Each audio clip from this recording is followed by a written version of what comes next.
سکتے ہیں. تو یہ حد و شمار سے باہر ہیں. اور خود ائمہ علیہ السلام اس میں محمد صلی اللہ علیہ وآلہ وسلم کا جو احترام رکھتے تھے، اللہم صلی علی محمد وعلی محمد. ایک شخص کے ایک بچے کی ولادت ہوئی، وہ امام صادق علیہ السلام کے پاس آ کے اس نے کہا کہ مولا اللہ تعالیٰ نے مجھے ایک بیٹا عطا کیا. امام نے کہا کیا نام رکھا؟ تو اس نے کہا محمد صلی اللہ علیہ وآلہ وسلم. تو روایت میں ہے کہ امام علیہ السلام نے چند مرتبہ فرمایا ادب سے جھک کر خود محمد محمد محمد محمد، احترام کرتے ہوئے اتنا چکے کہ قریب تھا کہ امام کی پیشانی زمین پہ لگ جاتی.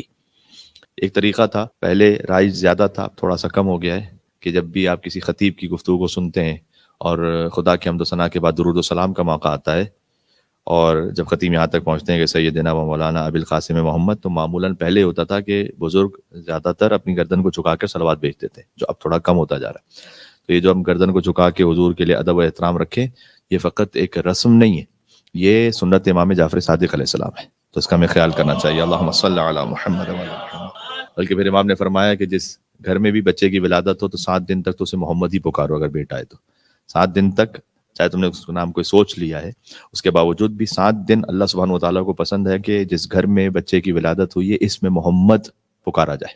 تو یہ حضور کے نام کا اتنا احترام ہے جو کہ ائمہ علیہ السلام کی زندگی میں تواتر کے ساتھ نظر آیا. ایک میرا عقیدہ ہے، اور یہ عقیدہ ایک حدیث کی بنیاد پر ہے. ایک حدیث اتنی لطیف ہے، اللہ سبحانہ وتعالیٰ نے، شاید حدیث قدسی ہے بظاہر، کہ میں حیا کروں گا ایک ایسے شخص کو قیامت میں عذاب دیتے ہوئے کہ جس کا نام میرے حبیب کے نام پر ہے. یعنی اگر کسی کا نام محمد کے نام پر ہے صلی اللہ علیہ وآلہ وسلم کا، میں حیا کروں گا اسے کہ میں عذاب دوں اسے. میں نے کہا نا احترام نام محمد صلی اللہ علیہ وآلہ وسلم ایسا ہے کہ ائمہ علیہ السلام جھکتے تھے حتیٰ یہ کہ بس چونکہ غیر خدا کو سجدہ نہیں ہو سکتا تو پیشانی ان کی زمین سے تھوڑا اوپر رہتی تھی، بس اس طرح سے احترام کے ساتھ جھکتے تھے. تو میں حیا کروں گا. اب لازمی سی بات ہے، اس کا بہت واضح مطلب یہ ہے، اور آپ سب جانتے ہیں اس بات کو، کہ یہ نہیں کہنا چاہ رہے اس حدیث میں معصوم، یا اللہ سبحانہ وتعالیٰ خود یہ نہیں کہنا چاہ رہا کہ اب جو بھی کام کر کے آؤ گے اور جس کا حق غصب کر کے آؤ گے فقط نام محمد ہوگا.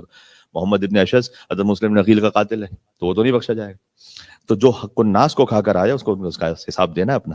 ٹھیک ہے، لیکن بہرحال بظاہر یہ سمجھ میں آتا ہے کہ اگر کہیں پر کوئی کوتاہی ہو گئی تھی جو عمدن نہیں تھا، یا کبھی انسان فراموش کر دیتا ہے کسی بات، مسٹیک کر جاتا ہے، یہ حق اللہ میں کوئی کمی رہ گئی، اگر نام محمد ہے تو اللہ کہتا ہے کہ مجھے حیا آئے گی کہ میں تجھے عذاب دوں، اس لیے کہ تیرا نام میرے حبیب کے نام. اب آپ غور کیجئے گا کہ جس کا نام اللہ کے حبیب کے نام پر ہے، اللہ اسے عذاب دینے میں حیا کرے، تو جس کی زندگی میں کم سے کم کوئی ایک صفت رسول اللہ کے نام کی، تو اللہ سبحانہ وتعالیٰ بطریقہ اولا شاید اس کو معاف فرمائے. اور میں یہ یقین رکھتا ہوں اس بات کہ آپ حضور مکرم کے صفات کو پڑھیے، ان کی عادات کو پڑھیے اور طریقہ کار کو پڑھیے، اس میں سے کوئی ایک صفت خاص اس نیت سے آپ اپنی زندگی میں ریگولر رکھیں کہ میں چاہتا ہوں کہ اپنے آپ کو جوڑوں میں قیامت میں رسول اللہ صلی اللہ علیہ وسلم. مثلاً کیا؟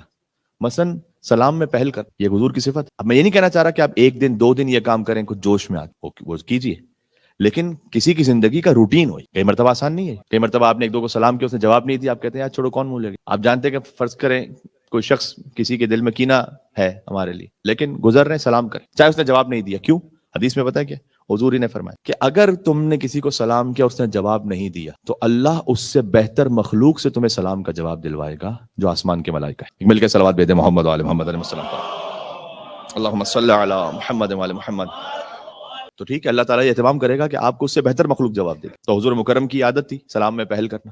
اب مثلا اگر کوئی اب اس عادت سے اپنے آپ کو جوڑ لے رسول اللہ سے، تو کم سے کم وہ شاید میدان محشر میں کہہ سکے اللہ سبحانہ وتعالیٰ کی بارگاہ میں کہ پروردگار تیرے ایک حبیب کی صفت لے کر آیا تھا میں اپنی بخشش کے لیے. جب اللہ تعالیٰ ہم نام محمد ہونے کی وجہ سے حیا کرتا ہے کہ عذاب دے، تو ہم صفت محمد صلی اللہ علیہ وسلم ہونے کی وجہ سے کہ اللہ سبحانہ وتعالیٰ اس بات کی رعایت نہیں کرے گا اس کو عذاب نہ دے. اچھا آپ دیکھیے گا کہ حضور مکرم نے اپنی ان صفات کے ذریعے سے کیسے ایک انقلاب کو برپا کر دی. جب حرا سے تشریف لائے تھے، پہلی وحی نازل ہوئی تو کوئی استقبال نہیں تھا رسول اللہ کا. پتھر پھینکتے تھے لوگ، کانٹے بچھاتے تھے، آوازیں کستے تھے، سیٹیاں بجاتے تھے، حضور پر نعوذ باللہ غلاظت پھینکتے تھے. اور ایک وقت ایسا آیا کہ پھر حضور کے وضو کے پانی کے قطروں کو جمع کرتے تھے. اور جب حضور مکرم نے حج کی وجہ سے جب اپنے بال تراشے تو ان بالوں میں سے کوئی ایک بھی باقی نہیں بچا اور ہر ایک تبرک کے طور پر لے کے چلا گیا.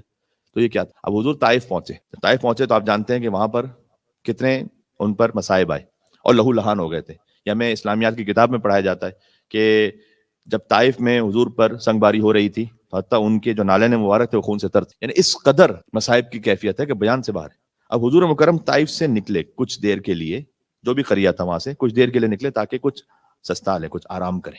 ایک جگہ جا کے بیٹھ گئے. ایک کافر نے دیکھا، لیکن بہرحال اچھے اخلاق کا تھا، اس نے دیکھا کہ بہت خستہ ہیں، لہو لہان ہے، تو اپنے غلام سے کہا کہ جا کے پانی دے کر آ جاؤ، لیکن بات نہیں کرنا اس سے کچھ، اس لیے کہ یہ ساحر ہے، جیسی بات کرو گے تو تم پہ کوئی ایسا جادو ہو جائے گا تم اس کی بات ماننے لگے، بات نہیں کرنا۔ تو یہ غلام گیا اور ڈرتے ڈرتے، آپ واقعہ کسی کے بارے میں کوئی جادوگر ہے کچھ مجھے ہو نہ جائے، تو پانی کا ایک گلاس پیش کیا اس نے۔ حضور نے اپنی عادت کے مطابق جیسے ہی وہ غلام، جن غلاموں کو جانوروں سے پستر سمجھا جاتا تھا اس سوسائٹی میں، جن کی کوئی حیثیت کوئی عزت نہیں تھی، جب وہ غلام قریب آیا حضور نے السلام علیکم کہا۔ اتنا حیرت میں اس نے دیکھا کہ آپ مجھے لائق سلام کر سمجھتے ہیں کہ آپ نے مجھے سلام کیا ہو؟ تو حضور نے جواب دیا کہ کس قریے سے ہو؟